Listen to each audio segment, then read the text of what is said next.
और आज जो है 11 साल होने जा रहे हैं। कोई दिन ऐसा नहीं है कि मैं किसी कोर्ट कचहरी में धक्का नहीं खा रहा हूँ। लेकिन जब अंत में सुप्रीम कोर्ट का निर्णय आया तो इनके पाँव के नीचे जमीन खिसक गई। जय बद्री विशाल तौश फन टीवी के नए ब्लॉग में सबका स्वागत है। आज जिस मुद्दे के बारे में मैं बात करना चाह रहा हूँ वही मुद्दा मैंने 2 महीने पहले उठाया था और ये मुद्दा है हमारी बहन किरण नेगी से लेके। तो इसी बारे में मैंने 2 महीने पहले एक वीडियो बनाई थी। तो अभी मेरे साथ जो किरण नेगी है उनके पिताजी हैं और साथ में जो DPMI हैं उनके फाउंडर हैं। तो मैं बता देता हूँ जो हमारी बहन है किरण नेगी, तो 2012 में फरवरी 2012 में उनके साथ मीन्स उनकी हत्या की गई थी और जो उनके मीन्स गुनहगार थे तो 10 साल बाद उनको बाइज्जत बरी कर दिया गया है सुप्रीम कोर्ट से। तो अभी जो मेरे साथ हैं वो DPMI के फाउंडर हैं, तो वो इस केस को हाईलाइट कर रहे हैं। साथ में इधर किरण नेगी के पिताजी हैं। तो पहले आप इस बारे में बता दीजिए कि इस केस के बारे में। देखिए आशु जी, आप सबको जानते हैं, आप तो मैंने आपके इस वीडियो को देखा था नवंबर में। ये मामला 9 फरवरी 2012 का है और आप कुंवर सिंह नेगी जी हैं। आप एक स्कूल में बहुत साधारण सी नौकरी करते हैं। इनकी बड़ी बिटिया, उसका नाम किरण नेगी था, घर का उसी की जॉब से घर का लालन पालन सब कुछ चलता था। एक दिन वो गुड़गांव से जब शाम को आ रही थी तो करीबन 6:30-7 बजे करीब उसी क्षेत्र के 3 क्रिमिनल जो अनेकों बार तिहाड़ जेल जा चुके थे, उन्होंने उस बच्ची का किडनैप किया, उसको रेवाड़ी ले गए और 3 दिन तक उस बच्चे की वहाँ उसकी हत्या कर दी।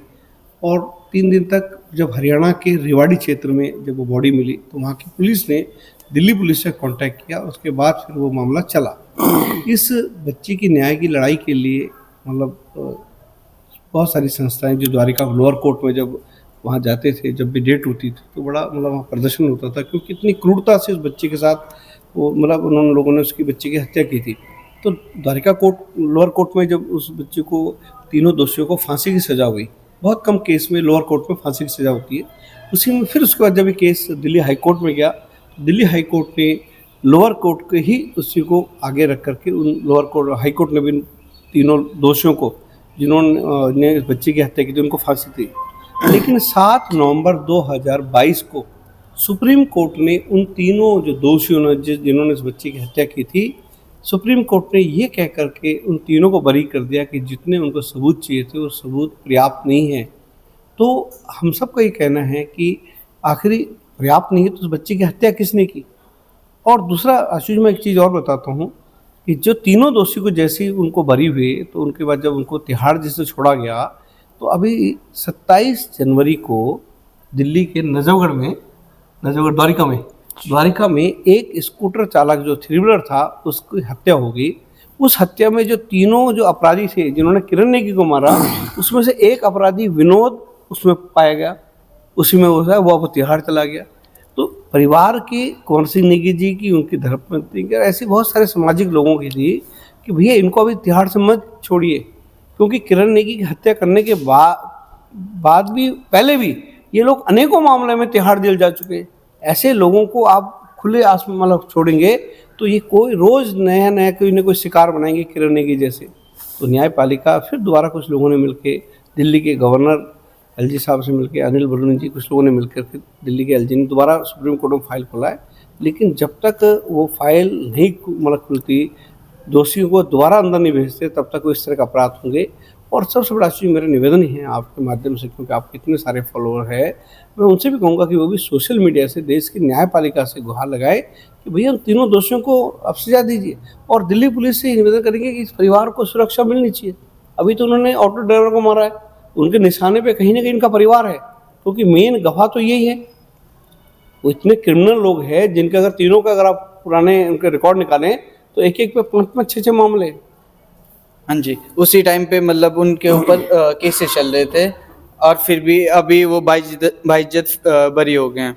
तो इधर किरण नेगी के पिताजी हैं, तो 10 साल से ज़्यादा 11 साल होने वाले हैं तब से अपनी बेटी को इंसाफ दिलाना चाह रहे हैं। स्टार्टिंग में बहुत लोगों ने सपोर्ट करा। 10 साल एक बहुत बड़ा टाइम होता है, अच्छा खासा इंसान टूट जाता है।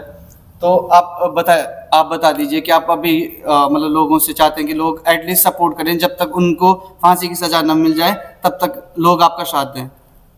मैं 9 फरवरी 2012 से और आज जो है 11 साल होने जा रहे हैं, कोई दिन ऐसा नहीं है कि मैं किसी कोर्ट कचहरी में धक्का नहीं खा रहा हूँ। और ऐसा मैं सोच रहा हूँ कि मतलब ऐसा ये किसी पे ना बीते कि जैसे मुझ पे बीत रही है। आज 7 नवंबर 2022 में जब सुप्रीम कोर्ट से फैसला आता है तो जजों का फैसला ये आता है कि मुलजिमों पे भाई कोई एविडेंस नहीं है। एविडेंस नहीं है तो फिर मुलजिम है कौन? उसमें से जो हमारी बेटी के साथ में जो दरिंदों ने जो किया, वो हत्या किया, सब कुछ किया, वो 3 दरिंदे अंदर लोअर कोर्ट से हाई कोर्ट से फांसी का ऑर्डर पा चुके हैं। उसके बाद जो है 8 साल सुप्रीम कोर्ट में फाइल होती है, सुप्रीम कोर्ट उसको जांचता है, उसके बाद उनको बरी करता है। तो क्यों करता है बरी? आज बरी करने का नतीजा ये हो गया कि उस दिन तो तीनों को बरी करा, आज वो 13 हो गए हैं। क्राइम भी बढ़ रहे हैं और मुलजिम भी बढ़ रहे हैं। और अभी 2 मुलजिम बाहर हैं,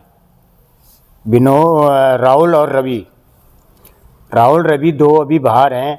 हम ये चाहते हैं कि ये भी जल्दी से जल्दी अंदर हो, अन्यथा कल आने वाले समय किसी के साथ में ऐसा घटना न घटे जैसे हम पे बीती है। कल 26 नवंबर को एक ऑटो ड्राइवर का गला रेत दिया।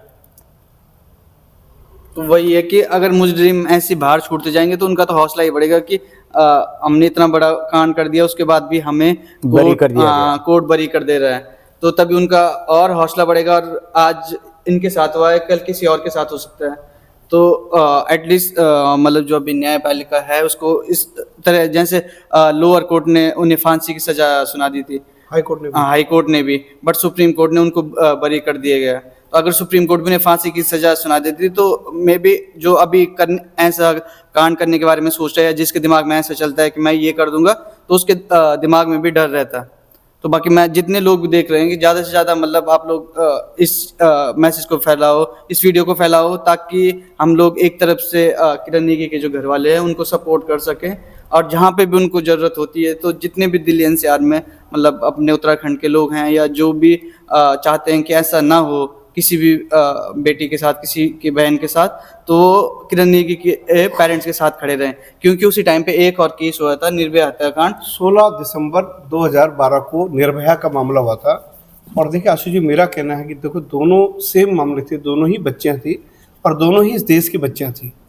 लेकिन दोनों के निर्णय में देखो, निर्भया वाले में तीनों को फांसी की सजा हो चुकी है, लेकिन किरण वाले मामले में कहाँ कमी हुई? जब लोअर कोर्ट फांसी देता है, हाई कोर्ट फांसी दे रहा है, तो सुप्रीम कोर्ट में कहता हूँ कि क्या तीनों इस देश की न्यायपालिका के अंदर आती है?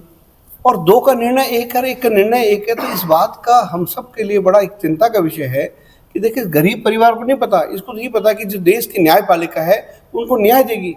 लेकिन जिस दिन मुझे याद है कि मैं जब 7 फरवरी को जब हमने सुना कि तीनों दोषियों को बरी कर दिया, तो मुझे नेगी जी का फोन आया। ये बेचारे 7 नवंबर को, तो जब इनका मुझे फोन आया जी, तो मैं शाम को 7:30 बजे करीब नेगी जी, हम 7:30 से लेकर 9-10 बजे तक हम लोग सुप्रीम कोर्ट के गेट के बाहर बैठे रहे। और हमें ये लगा कि इतनी लंबी लड़ाई लड़ने के बाद, सारे सबूत होने के बाद, आखिरी ये कि न्यायपालिका से इतनी बड़ी चूक कैसे हो गई भाई? आखिरी ठीक है, उन तीनों ने नहीं किया तो किसने किया? ये देश के नागरिक है, इनको ये जानने का अधिकार तो है कि भाई मैं इस देश का नागरिक हूँ, मेरी बच्ची को मेरे घर का एक चिराग, जिसके बदौलत पूरे घर की मतलब उनके पूरे घर का राशन सब चीज़ चलती थी। कुंवर सिंह नेगी जी, आशु जी, एक स्कूल में नौकरी करते हैं, जानते नहीं? करते थे 8,000 तनख्वाह थी इनकी। अब तो मैं घर में बैठा हूँ, पिछले 10 साल से इस केस के चक्कर में नौकरी छोड़ रखी, आज 1-1 रुपए के लिए मोहताज है। और इस उम्मीद पे है, जिंदा है कि भाई कल न्याय मिलेगा। लेकिन मुझे लगता है जिंदा लाश की तरह आप घूम रहे हैं। लेकिन जब अंत में सुप्रीम कोर्ट का निर्णय आया तो इनके पाँव के नीचे जमीन खिसक गई। लेकिन फिर भी हमें न्यायपालिका विश्वास है।